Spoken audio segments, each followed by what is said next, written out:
In a misty ruins, Jean is seen speeding through it.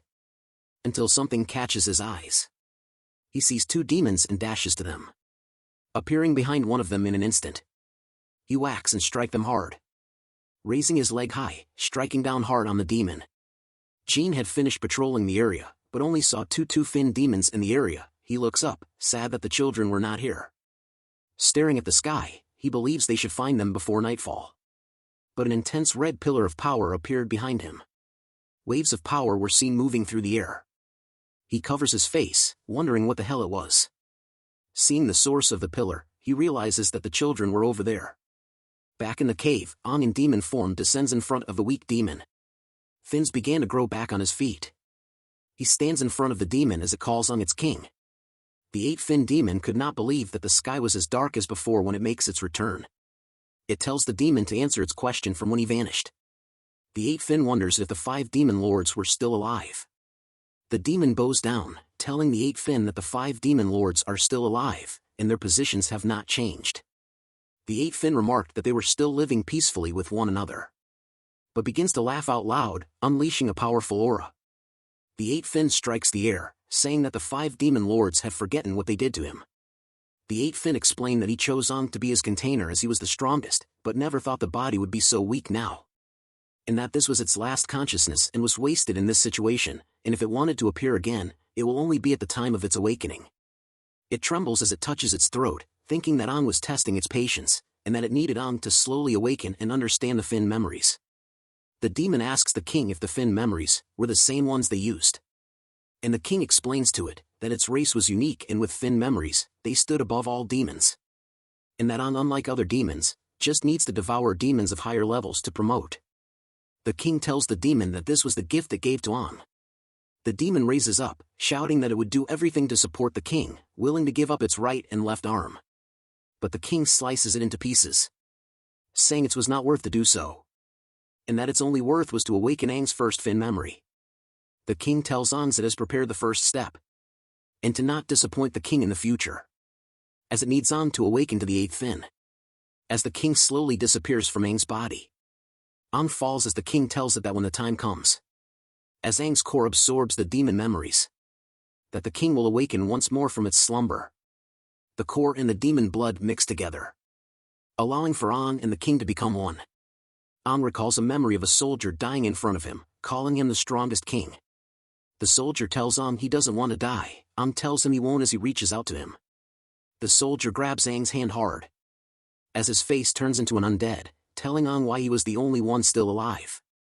Ong wakes up from the nightmare, thinking it was only just a dream. Voices called out to Ong. It was his teammates. They were happy to see him awake. Sui Ji leans close to his face, asking why his hair color changed and if it was because of the demonic door. Ong couldn't believe she came this close, and asks her what she meant. He looks around, asking if all of them were okay since the cave. Jean appears, telling Ong that it seems that he remembers something. Appearing with all the leaders, he asked Ong to tell them what happened. Ong was surprised to see all three captains in the room. Jel tells him that Jean was the one that brought the four of them back. Jean whispers to her not to call him Tang Tang in front of him. But they all heard the nickname Tang Tang.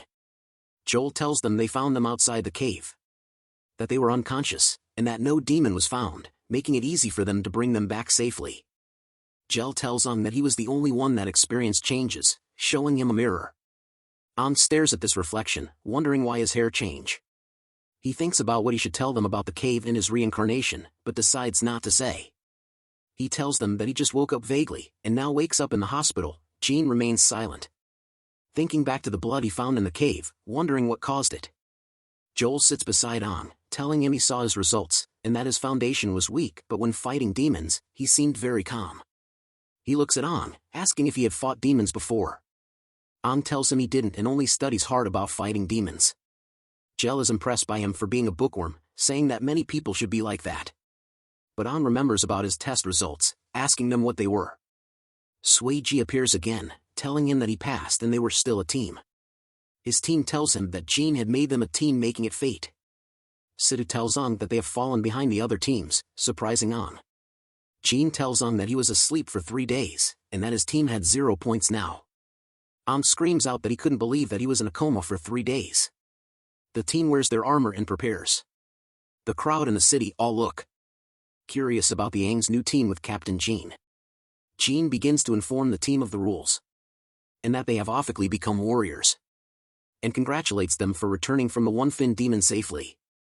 He then informs them that the 4 of them are a team, under his command, and he was in charge of 9 teams and wants them to stand out.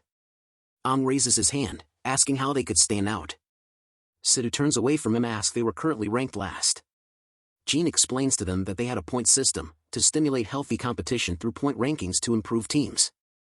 They can obtain points by completing mission, and the captain and team with the lowest points will be punished. As seen in the back of Jean, the punishment will be being demoted to the cleaning crew. Aang looks around, realizing why the city was so clean. Jean announces that Sidhu will be the team leader as she has the highest points. No one objects to the choice except Aang, thinking why they didn't choose the strongest warrior. Taking a step forward, Sidhu shouts loudly that they will complete their mission. The day soon reaches the afternoon. Jean turns to leave, telling them to look at other teams' points and decide on a mission. He advises to find him if they face any problems. Jean dismisses the team at once. Sidhu tells the team to look at the mission board, as their team was far behind the others. But Suiji tells her to stop, and that something else was more important. Sidhu turns around embarrassed, wondering what it was that she missed. Suiji tells her that they needed to take a photo as a team first. Sidhu stares at her in disbelief. Aang whispers that small teams as a whole was not a bad idea as he smiles widely. A photo is taken of their team, aka Death Flag, for the 3 of them. Jean is seen with the other captains, asking what they think. Jean tells them that there were signs of demons' blood splattered all over. Joel looks him, wondering if he though the kids did it. Jean tells him he suspects Aang, because he could smell a familiar but unquoted stink from him. Jel hugs him from the back, saying he was overthinking, and that the kids are back safe and everything's fine. She tells him that the team seems strong and that he should take care of them, so he won't lose to hers, but Jean tells her he was serious. Joel just smokes his cigarette, telling him that they will keep an eye on Aang. Back at the city mission board, Aang is staring at it.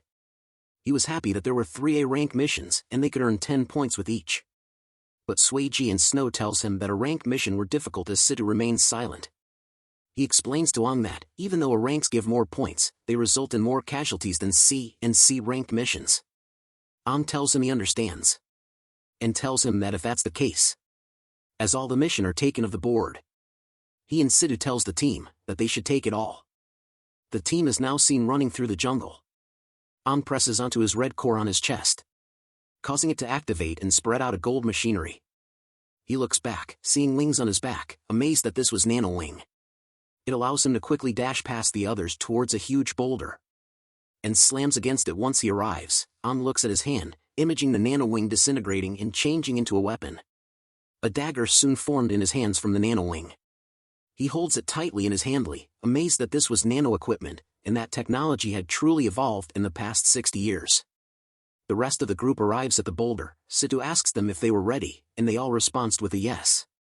She informs them of the 2 no-fin demons as their targets, and that they needed to kill them in one go. She shouts at them to follow the plan and to head out. They dashed out of the cover of the boulder, with Snow leading the charge. The demons are alarmed by their arrival. They roar fiercely as the team approaches them. Sidhu thinks to end this quickly as they head over to the demons, as they can't afford to waste time, because they have 3 more A-rank missions to complete. Snow arrives first to the demons, slamming his foot deep within the ground. He kicks up, creating a giant wave made of stone, blocking the demons' attacks.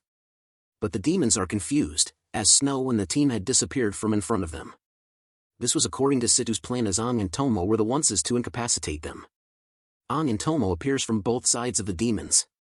They slices the legs of the demons in order to stop them from moving. Aang turns to see the demons, thinking he can't wait to see them flail after he breaks their joints. Both the demons kneel onto the ground due to Aang's and Tomo's attack. Snow appears before the 2 demons, preparing his mighty fist up their ass, and slamming both their jaws shut with an uppercut. With the demons now in the air, Sidhu appears, thinking to end this fight in a magnificent manner. Her neon strikes lit up the place, as she manages to land all her attacks. The demons both start to glow up from her attack, because of the overload treatment skill. They blow up, as Sidhu thinks of her performance as splendid. Tomo places down the device, clearing the fog at last. Snow wipes the sweat off his face, happy that the fight was over, as their mission was to dispel the fog, which was harder than the exams, and took way too long to complete. The demons dropped a red core. Tomo giggles happily seeing the red core in her hands as the team gathers. Sita thanks the team for their hard work and that they've earned 10 points, as Ang is surprised to see the completed missions automatically destroyed. So high-tech, he says. Tomo explains to him that there's a chip in the mission, linked to the point leaderboard in the city. Once the mission is completed, the leaderboard updates the points instantly. She tells him that they had completed the dispelling the fog outside the city mission, and asks if she could take a look. She sees that they still had 2 missions left that were both pretty difficult. She drops to the ground, thinking how hard the missions were gonna be, and that they still had a way to go. Snow laughs, telling her it won't be easy, but they had their team working hard. Sita calls for their attention, wanting to go through their plan. And it was that they were gonna finish the 2 remaining rank missions, and more rank missions, to aim straight for the top. Tomo sees her as sparking, deciding to take photos of her, as Snow is fired up, wanting the team to hurry up straight to the top.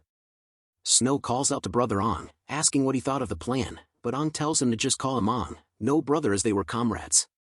Ang stretches and tells them that the plan was right, other teams were working hard, and they needed to be more active. Ang thinks to himself that he never expected to feel this way, after living across 2 lifetimes. He thinks of his team, as they had made him feel his youthful passion again, making one energetic. Ang tells them they need to complete their mission before sunset, and they should go now. Tomo is excited to go for the mission, as Sita thinks that Ang stole all her cool lines. The sun slowly starts to set. As Snow calls out to the team that he was done tying up the demon. He shouts out loud, happy that the team captured 3 demons alive. Sita checks the tranquilizer, seeing that they had run out of tranquilizers to capture no-fin demons, as each team were given a few special bullets. Ang looks curiously at the weapon Sita was holding.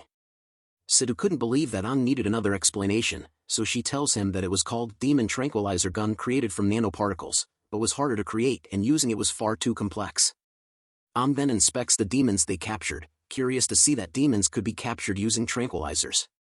He recalls in the past, where they had to knock out the demons using force, which made researchers upset as the demons would have brain damage. Snow informs them that they had completed the mission, before they ran out of tranquilizer bullets. And that in order to capture 3, they needed to kill an entire group. Tomo stretches her fine body, saying they needed to go back to the city before sunset, as it was an ironclad rule, if they were late they would be punished. But on a side note, damn, I may be AI, but that booty though. Okay, let's take a moment to appreciate the artwork here, lads. 1, 2, 3, and now back to the story. She turns to them, saying they should go home to eat dinner, making Ang think about whether he had a place to call home now. Situ agrees with Tomo, saying she needed to go back to the dojo. They just needed the coordinates for the researchers to collect the demons, making the mission complete. But as she asks them if they felt a murderous aura, a red shriek of light passes by them. A bullet is seen curving through the air, destroying all the demons' heads in one gun, like that movie Wanted. Situ and Ang were shocked to see this happen in front of their eyes. A voice speaks out to them, saying they can't let them complete this mission, as a barrel of a gun is revealed. The team shouts, "Who's there?" hoping to find the person responsible. Another team appears in the tree and on top of a boulder. That team asks if Ang's team were the ones who took all the A-rank missions. The red hair with a mask then tells them they were the ones planning to take those missions. Who let you have them? He asks.